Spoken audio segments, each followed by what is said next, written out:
Hola, muy buenos días. A través de este video trataremos de investigar lo que es nuestro tema sobre los equipos y la toma de decisiones que pueden llevar en ellos. En la naturaleza de los grupos se puede ver cómo las personas están comprometidas con su puesto y con la interacción que conllevan para trabajar juntos y cumplir un mismo objetivo. Perciben a este mismo grupo como una unidad en la que ellos participan constantemente, asumiendo la interacción que es necesaria para este proceso. Estos mismos grupos pueden estar separados entre una o varias personas, pero principalmente comienzan desde 2 personas. De aquí en adelante suele ser un grupo más mayor, por lo que a partir de ahora veremos los diferentes tipos de grupos. A partir de aquí podemos determinar a los grupos como de 2 formas, formal e informal. El formal es el que se usa en el medio de trabajo, los que son usados en las grandes organizaciones donde se necesitan una gran cantidad de información y de organización para poder funcionar correctamente. A través de estos podemos determinarlos de 3 formas en los grupos formales.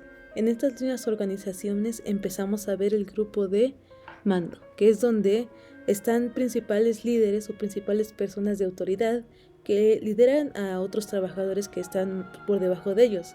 A partir de aquí es donde se ve la jerarquización de las clases en los trabajos.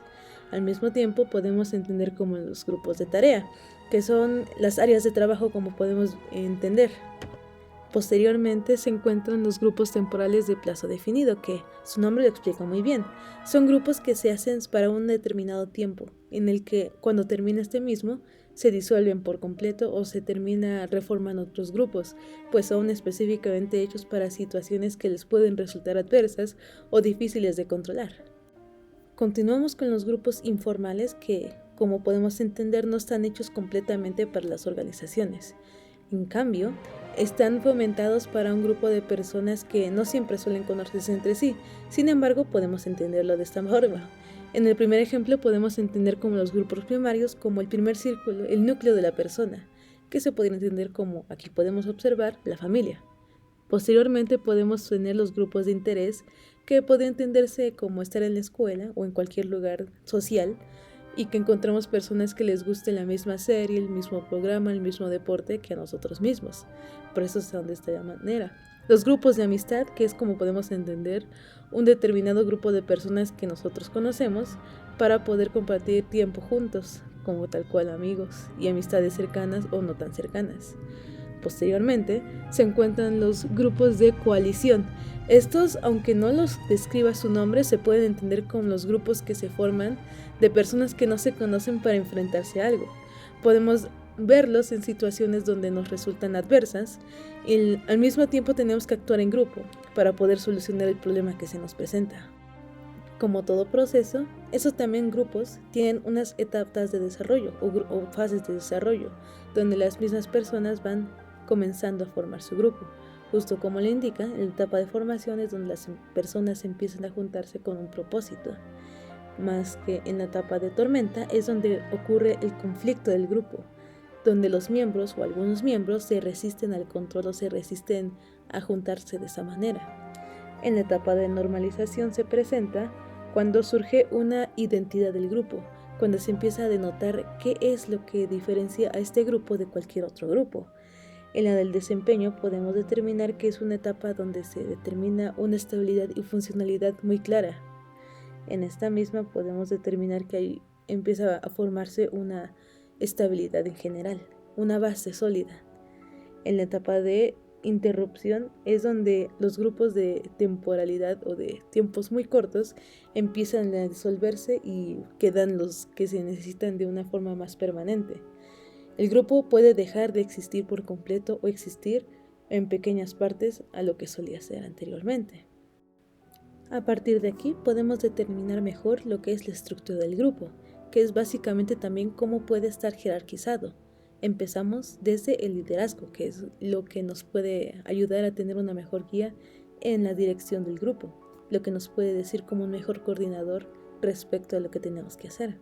La función es justamente hacia qué está dirigido nuestro grupo y a partir de aquí qué son las cosas que debemos cumplir. En el desempeño del papel es las cosas individuales que cada persona tiene que hacer o que tiene que cumplir. Por esto mismo tenemos que determinar la identidad de la función, qué es específicamente y claramente lo que yo tengo que hacer, y no tener malentendidos entre lo que yo pienso que tengo que hacer y lo que la otra persona piensa que tiene que hacer. En las reglas o normas podemos entender como las limitantes del grupo, la que podría impedir que algo pueda salir mal o que no pueda salir mal. Son importantes para mantener un correcto orden en lo que nuestro grupo debe cumplir y necesita cumplir. De esta manera tenemos los requerimientos necesarios para tenerlo en orden adecuado a partir de nuestro líder. En la segunda mitad de la estructura del grupo podemos ver estos 4 conceptos que también son igual de relevantes. Empezamos con el estatus. ¿Qué tan capaz socialmente me veo para poder cumplir una determinada tarea? A partir de aquí podemos observar cómo es que el medio me observa a mí. ¿Qué tan capaz soy de cumplir lo que las expectativas y lo que el medio social me pide que pueda cumplir? Después podemos continuar con el tamaño del grupo. De aquí depende mucho, depende de qué es lo que queremos conseguir, de qué son las cosas que queremos lograr y qué tanta participación de las personas necesitamos. A partir de aquí podemos determinar qué tan grande puede ser nuestro grupo y qué tanto puede manejar nuestro mismo líder. Continuamos con la composición, que es la cantidad de conocimientos y qué orden tienen y qué función pueden cumplir. De esa forma podemos ver qué necesitamos para que podamos tener nuestro grupo de una forma adecuada y ordenada.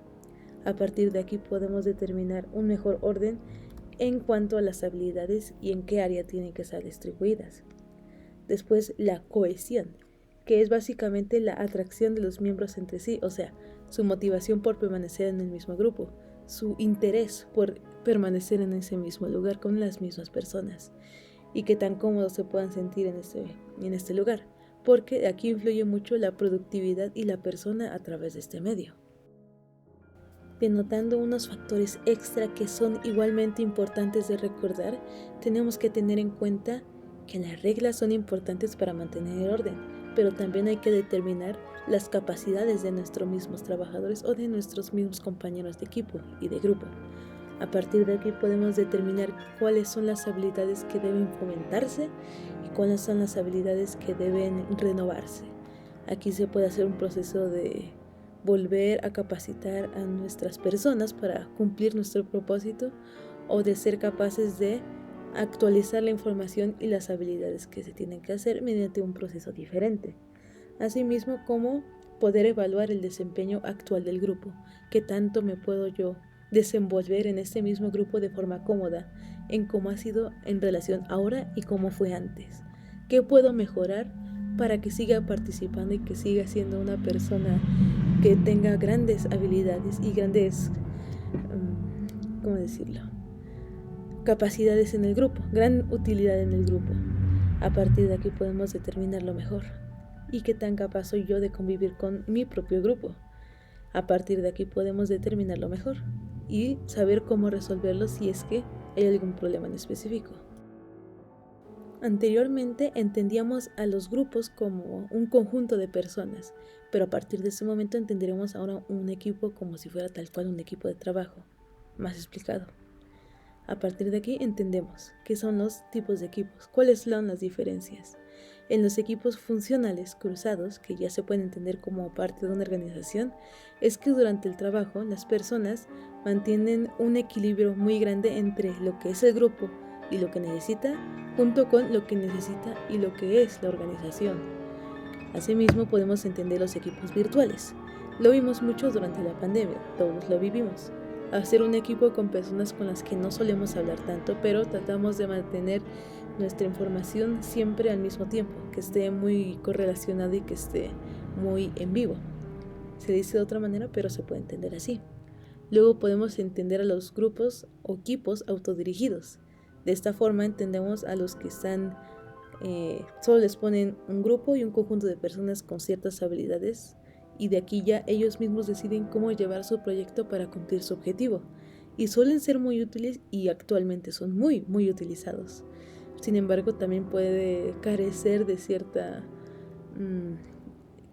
capacidad de ser registrado, de ser visto y de poder corregir ciertos detalles. Sin embargo, es muy útil mantenerlo consciente. A partir de estas imágenes y estos cuadros podemos entender mejor cómo está distribuido entre el propósito del grupo, para qué está dirigido, cuál es su función y el tipo del grupo, que es el que nos referimos como anteriormente mencionado. También es importante mantenerlo en cuenta para saber qué son las cosas que nuestro mismo equipo puede o no puede cumplir, así como la duración que puede o no puede tener este mismo grupo. A partir de aquí podemos entender mejor lo que es el empowerment. Se puede entender cómo, se nos lee aquí, la facultad en la toma de decisiones. Y empezamos a partir del poder. Esto quiere decir que podemos otorgar o no poder a las personas de hablar o de opinar o de colocar o de quitar conceptos que sean necesarios o no para las situaciones que nos presenten. Esto como líderes o como simplemente parte del grupo es algo importante de recordar. Sí, el líder es importante, pero también todos los demás integrantes somos o son importantes, así que todos merecen ser igualmente escuchados. A partir de aquí se desarrollan, a partir de lo que mencionamos anteriormente, se colocan todas las ideas en el desarrollo. Se ven todos los conceptos que han sido reconocidos anteriormente para poder proporcionar mejor información al respecto, buscarlo, tener más fundamentos y poder desarrollar una mejor solución, un camino que seguir, o enseñar nuevas técnicas ante un problema que se presente. Después consigue el liderazgo. Y aquí es justamente como mencionaba, el otorgar liderazgo y otorgar voz a quienes también merecen ser escuchados. Ampliar mejor las perspectivas y no solo fijándose en quien es considerado un gran líder y un gran jefe. Y aquí, finalmente, podemos entender la motivación, que es el motivar a las personas, como se menciona, a hacer mayormente una capacidad de mejorar su propio rendimiento o sus pocas capacidades de enfrentarse a las situaciones en las que se puede presentar y que se sienta poco reconocido o poco ayudado en este mismo procedimiento. Sin embargo, todos estos conceptos, aunque puedan leerse en este orden, están estrechamente relacionados entre sí. Como pueden observar, las líneas están vistas entre sí de forma de los dos lados, no sé cómo se dice, pero al revés, unilateral, así que es doble lateral. De aquí retomamos este mismo modelo para los equipos de alto rendimiento, de un apto rendimiento. Este mismo se puede entender como una pirámide de Maslow. Anteriormente en clase ya lo hemos visto. Es como la pirámide de Maslow, pero al revés. Son como pedazos de pizza, como habíamos dicho, que están unidos y en el centro está la autorrealización, la capacidad de la persona de mejorarse a sí misma y de que se sienta una persona hecha y derecha, realizada y poderosa. Es entendido de esta manera, pero también en este mismo tema es importante destacarlo porque aunque se puede entender así bien la motivación de los trabajadores, también es importante recordarlo justamente para entender que incluso en grupos autorregulados tiene que hacerse ver lo suficiente. Es un concepto que está puesto en todos los niveles de organización, así como en nuestra vida cotidiana. Aquí, mayormente, aunque se usa para la motivación, se usa para medir el desempeño de nuestro grupo. Somos un grupo con una composición compleja de las habilidades que nos permiten llegar a un objetivo, y ello mismo es agradable, y es útil saber este mismo concepto para un equipo apto, y entender que podemos llegar aunque no lo estemos en ese mismo lugar justo ahora. Es útil como meta. Y bueno, eso ha sido todo de parte de mi tema. Agradezco mucho a los que se quedaron viendo hasta el final, de verdad. Así es que espero que tengan un gran conocimiento a partir de ahora en este mismo tema. Muchas gracias.